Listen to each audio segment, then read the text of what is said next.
Hola, mi nombre es Erika Lincango, soy quitucara de Quito, Ecuador, quichua zambiseña, periodista indígena migrante, y les invitamos a que sigan escuchando Marquemos un Norte. Mi nombre es Miguel Antonio Tonobalá, del pueblo Misak, a estar acá en este segundo encuentro continental de comunicadores, y pues sigamos escuchando Marquemos Norte. La sensación de querer tocar esa magia que existe en el cielo, la libertad de poder volar a donde quiera sin prisa y sin miedos, sueño dorado del sol, sueño dorado del sol.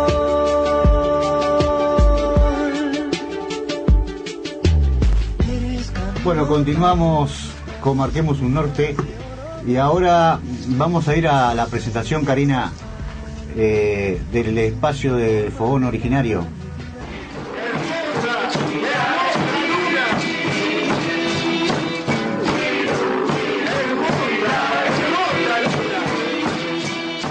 Bilú, Bilú, Idaí, hermosa, hermosa luna. Hue, hue, Idaí, fuego, fuego, luna. El fogón originario.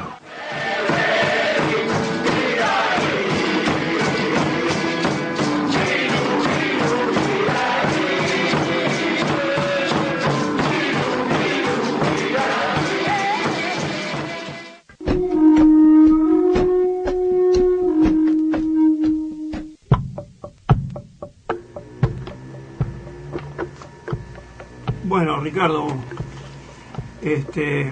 hoy traigo una pequeña historia que es escrita por mí, de algún documento y de algo que me ha llegado por vía oral, como se sabe, donde yo lo transformo y le doy cierto tono, pero se dice que esto ocurrió de alguna forma, lo que está escrito acá, ocurrió de alguna forma.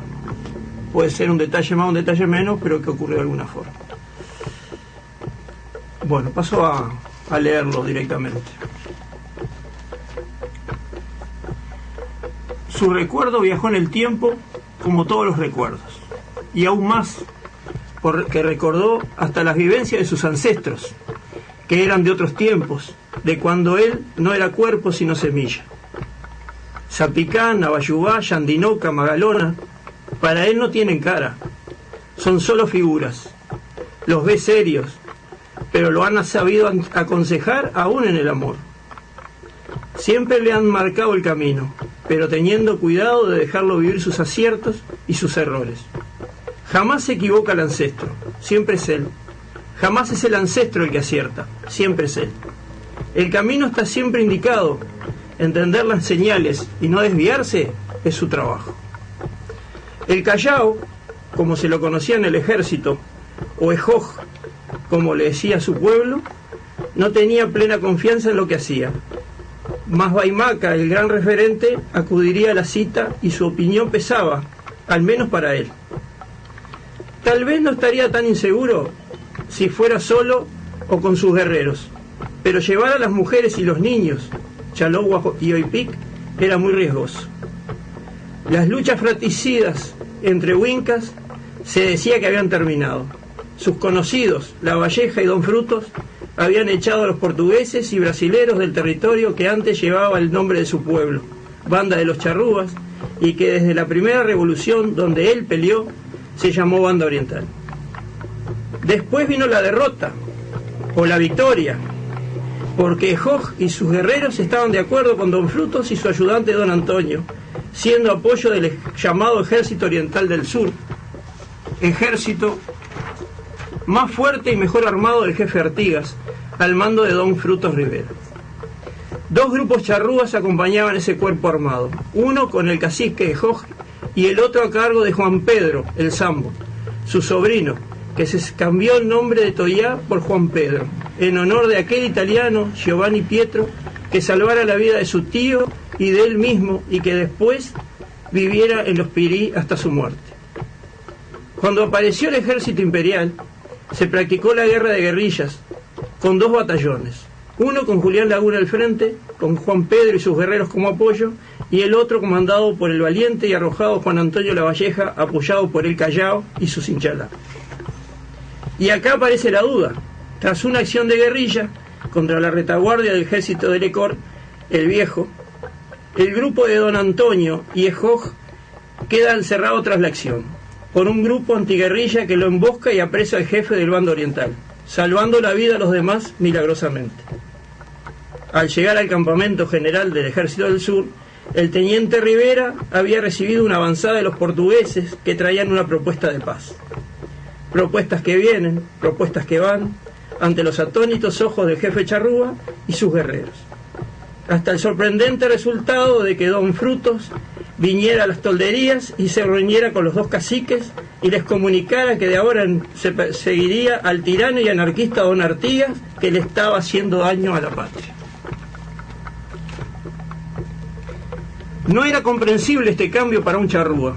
Se puede abandonar la lucha o hacer la paz, pero jamás cambiar de bando.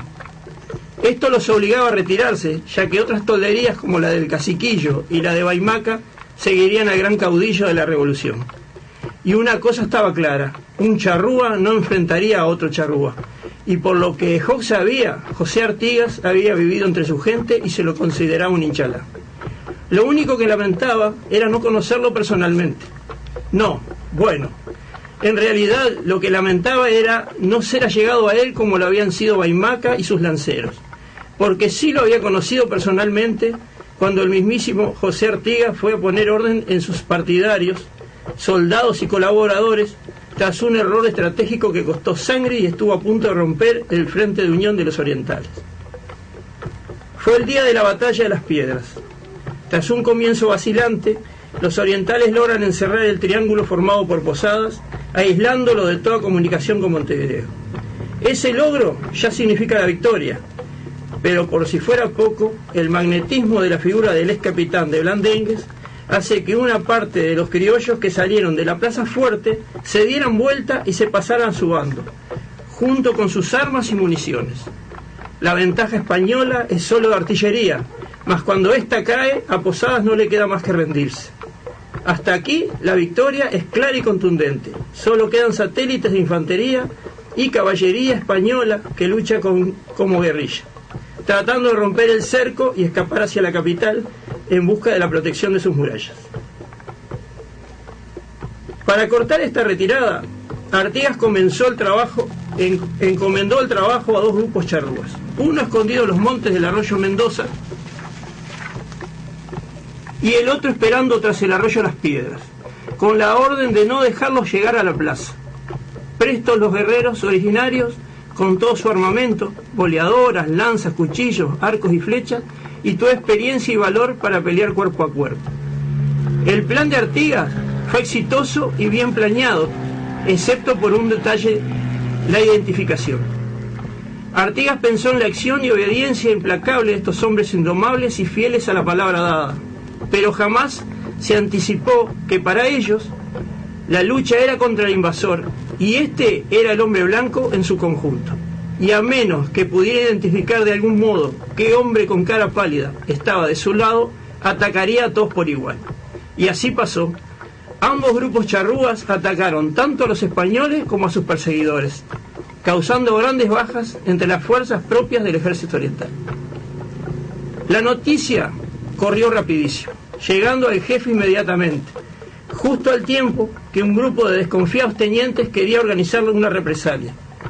La reacción de Artigas, tan clara, noble y valiente, es hacerse cargo del error, de la falta de previsión, y calmando a sus subordinados, promete encontrar una solución para que no vuelva a pasar. Dos chasquis son enviados con rumbo cada uno a cada una de las dos tolderías. En la primera, Taigarupé, el cacique, había sido herido gravemente. Por lo tanto, fue Ejoj quien recibió el mensajero. El capitán pedía una reunión a pleno monte con los caciques de cada toldería que acompañan a la revolución. Ejoj concurre por su toldería representando a Taigarupé. Desde la bruma apareció su figura. En la horqueta que forman el arroyo Mendoza y el arroyo Las Piedras, Sus palabras fueron precisas y directas. El problema que había sucedido y la solución para que no volviera a suceder. Conocedor profundo del sentir indígena, Artigas les comunica que su fuerza solo enfrenta a los opresores, mas nunca hermanos, y que ellos lo eran. Solo había que encontrar la forma de que supieran cuáles eran sus hermanos. La cuestión se resolvió con una seña que de ahora en más identificaría a todas las fuerzas orientales, el pañuelo blanco, color tomado de la forma de pintarse la cara a los charrúas cuando iban al combate. Así quedó zanjada esta incidencia gracias a un hombre que no eludió su responsabilidad y que por sentirse inchalá de todos los nacidos en esta tierra, hoy llamada América, esa fue la única vez que el Callao lo vio y lo escuchó personalmente. Solo con esto sentía que en su corazón que no se trataba de un mandón acaparador, como había dicho el joven teniente Don Frutos en aquella oportunidad cuando cambió de bando a obedecer a los portugueses. Buenazo la historia. Es parte de la historia y antes de salir del aire me dice, bueno, de repente podemos discrepar hasta nosotros mismos. Conozco esa historia y no discrepo. Digo, a veces se cuentan las ganadas, ¿no? Y los errores de la historia quedan ocultos, más cuando los historiadores y los que escriben la historia son los que ganan la batalla. Estas cosas las ocultan, no aparece en ningún lado, ¿no? Y bueno, ahí hay un error más allá de toda la historia anterior que pasó. La historia, el formato, los nombres de los arroyos Mendoza, la Arqueta, todo eso es invento mío. Lo que sí se ha dicho en forma oral es que en la batalla de las Piedras, en determinado momento, los charrúas que colaboraron empezaron a atacar un grupo criollo que estaba con Artigas. Sí. Y que mataron más gente ellos que los que mataron los soldados españoles. Y que en determinado momento alguien, que puede haber sido Artigas o algo, paró y les explicó que esos no eran los enemigos, y ahí se terminó el tema. Lo otro es invento mío. Sí. Es parte de la narrativa, ¿no? Quería ponerlo porque parece que yo siempre insisto, yo defiendo a los charrúas no por buenos, sino porque son míos, en sus errores y en sus aciertos. No me voy a tapar la cara y decir que eran solo buenos, no, había de todo. Eso ya lo hemos discutido, así que no digo nada nuevo. Hasta el día de hoy. Hasta el día de hoy. Digo, no te garantiza, ¿no? Por identificarte con algo, estar libre de todo. Bueno, realmente un gustazo lo compartido. Vamos a una pequeña pausa y volvemos, Karina. Trabajo con pueblos indígenas en Brasil, así como Cecilia, nosotros trabajamos en la institución del gobierno federal de Brasil que se llama Fundación Nacional del Indio. Del pueblo Misquitu, departamento de Gracias a Dios, municipio de Puerto Lempira, Honduras. En sí representando a la organización política de nuestro pueblo que es MASTA. Desde el sur les invitamos a seguir escuchando Marquemos un Norte.